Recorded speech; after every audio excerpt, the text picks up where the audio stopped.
Happy Memorial Day weekend, everybody. It is Sunday. Hope you're having a great Memorial Day weekend. And, to everybody who served, thank you for your service. Hope tomorrow you have a happy Memorial Day Monday and many happy barbecues and festivities in the meantime, whatever you're doing to celebrate and to honor those who served. So, this video is a bit of a different topic than I normally talk about, but it does have to do with Israel and the state of things regarding the Jewish people, specifically um, in the aftermath of the recent um, murder of two people in Washington D.C. who happened to be staff at the Israeli embassy, and they were basically targeted because they're Jewish. Right?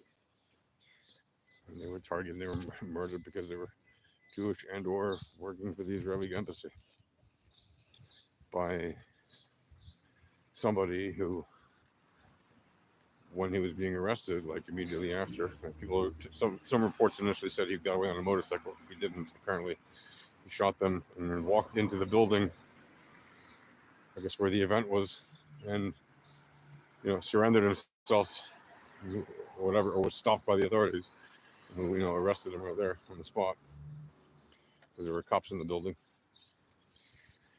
But yeah, this man brazenly walked up to a group of people on the street and killed two of them. Practically point. I don't know if it was point blank, but very close range. And then you had the idiot patrol, for lack of a better word, right, come on and do their usual shtick, who are already immediately saying, "Oh, you see, this is how Israel manipulates the media. This is how Israel controls the narrative. This is all, the Jewish media. Because they care about two Jews, but they don't care about the thousands of dead babies in Gaza." Okay, let's be point blank about this. Murdering two people on the street in front of the Jewish museum at an event hosting staff from the Israeli embassy is, first of all, a very different kind of thing that happens. War happens all the bloody time in many countries around the world. There's about 60 different countries fighting wars right now. Did you know that? There's literally 30 wars going on right now. That means that there's at least 60 different sides fighting it, right? Because a war isn't one side fighting itself. There are different sides fighting in a war, right? So there's at least 60 people groups right now fighting on the face of the earth. How many of them can you name off the top of your head? You can't? That's a damn shame. The people in the wars you can't name sure feel like they don't deserve your attention for some reason, even though they do. But for some reason, the asshats who are anti-Israel only give attention to this conflict, and they only give the attention to the wrong side because they've been brainwashed by the wrong side. And when I say they've been brainwashed by the communists, that's actually not an overstatement. The PLO was actually funded originally by the communists, specifically by the KGB. Yasser Arafat was funded by the KGB in the 1960s, and he went on to make the PLO world famous, really notorious for being a terrorist machine. And he said himself, the Palestinians have no national identity. I will give them one through conflict. And he was not Palestinian by birth. He was Egyptian by birth. He immigrated to Gaza and then Judea and Samaria. It's because of him that the PLO grew to be the terrorist machine that it is, and that eventually, after the Palestinian Authority, which he was also the head of, after they signed the Declaration of Principles, which he never intended to honor and violated the moment that he signed it,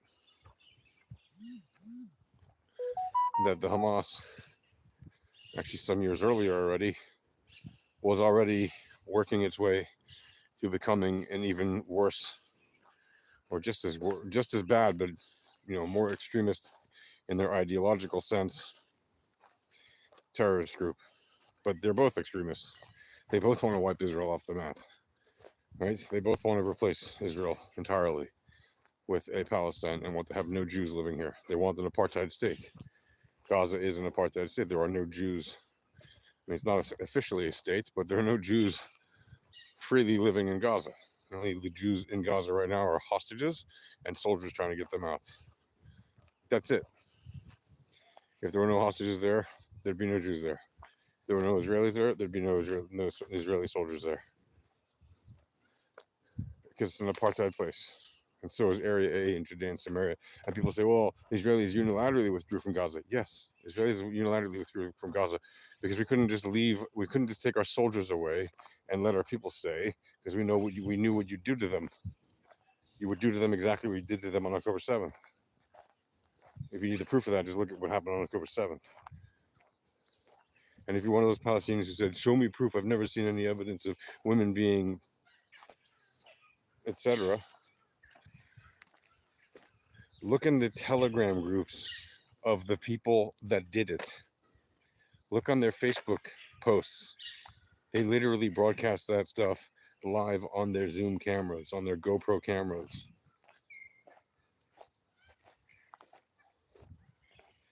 They were bragging about it for days and days, right? There were like 3 days they were still fighting on October 7th, October 8th and 9th. They were still fighting in Israel.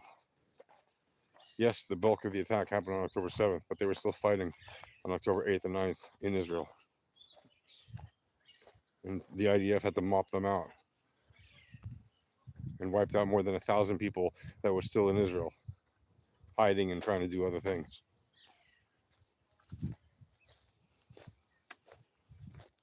Everybody thinks it was just a one-day thing. It wasn't a one-day thing. And then you have these asshats like Candace Owens who go on and say, well, maybe the problem is because Israel has been killing innocent babies for 2 years. I'm sorry, but what do you think Israel is attacking the Hamas for?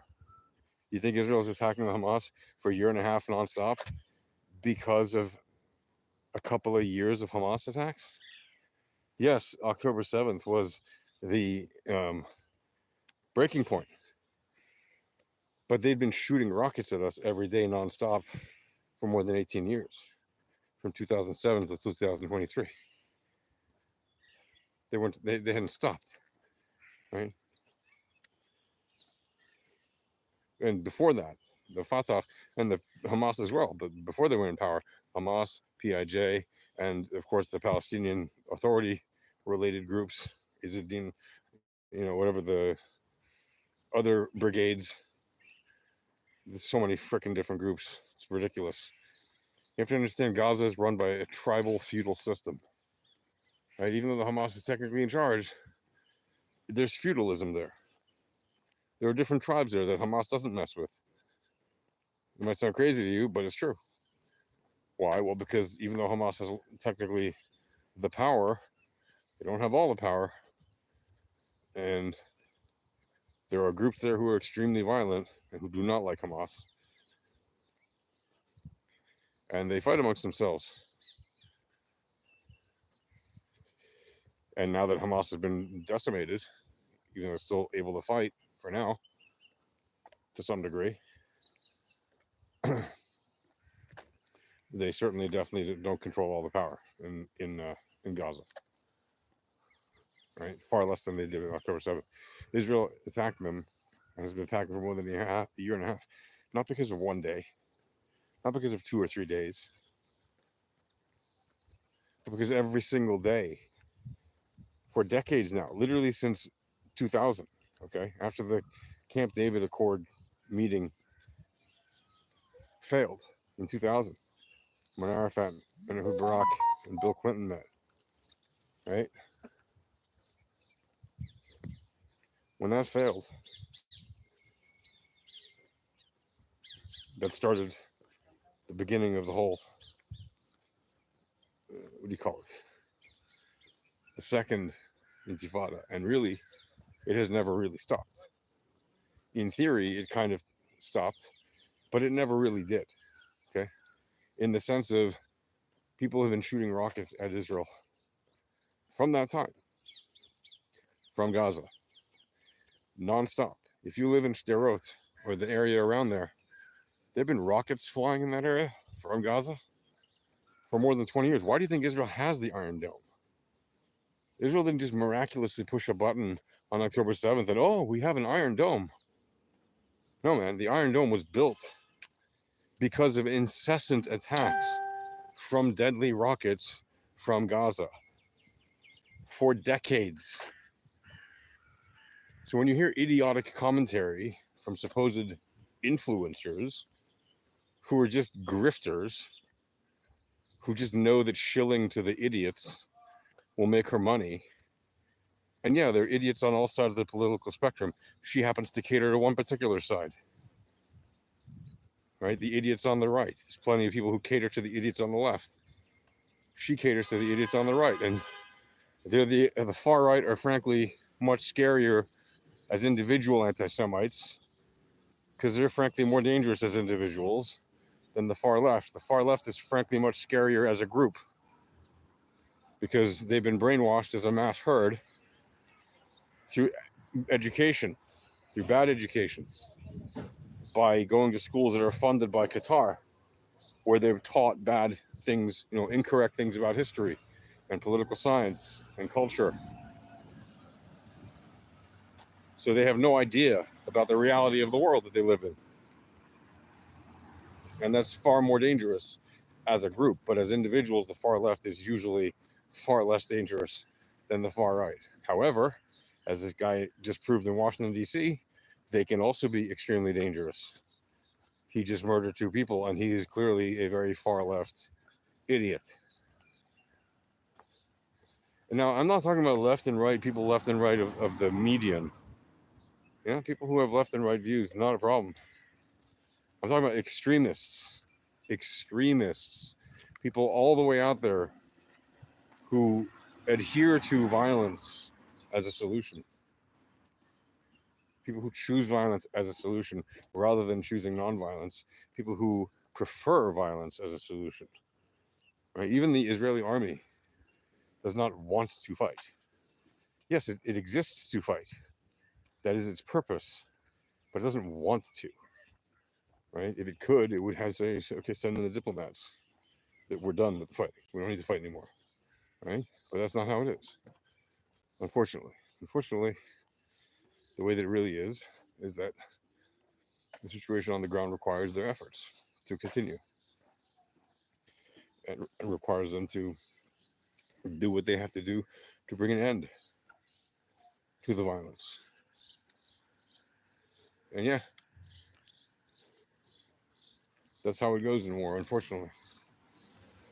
One side has to bring dominant power against the other in order to win and to stop the fighting. And yes, innocent people die in war, and it is awful and it is terrible. And that's why we hate it. On our side, anyway, we hate it. On their side, they apparently love it because they can't stop saying how much they love it. They can't stop saying we love death more than we love life. Well, we love life more than we love death. Thank you. We don't love death. We love life.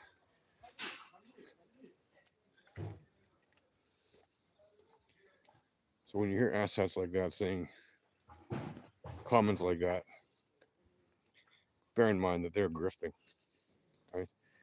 They're shilling a grift to clueless ignoramus who truly do not know what they're doing or what they're saying, but they have no idea what they're talking about. And they're just saying it to scratch that next dollar from the next ignorant person. So she doesn't just say anti-Semitic things like Candace Owens, idiot. Right? She actually is living the embodiment of being an anti-Semite actively in the worst possible way. because she's grifting off of the entire thing on purpose. She is literally grifting off of being anti-Semitic. She's selling anti-Semitism as a thing.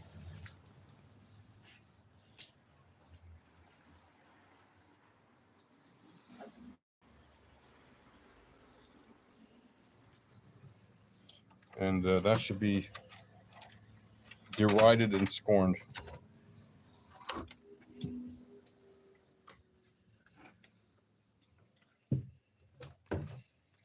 It should be met with the kind of derision and scorn that it deserves. It should not be honored in any way.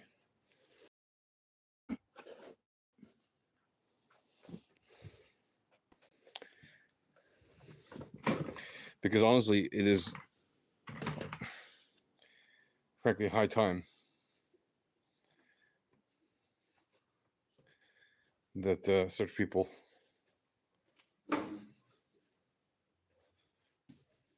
what the fuck?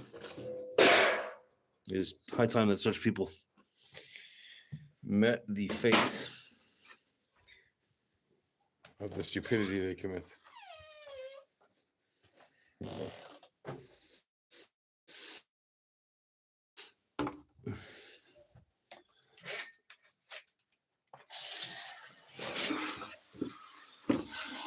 It is high time that the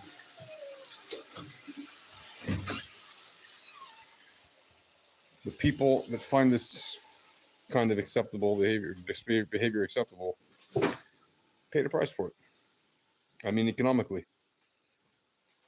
There is no excuse. There is no excuse whatsoever for the kind of atrocious behavior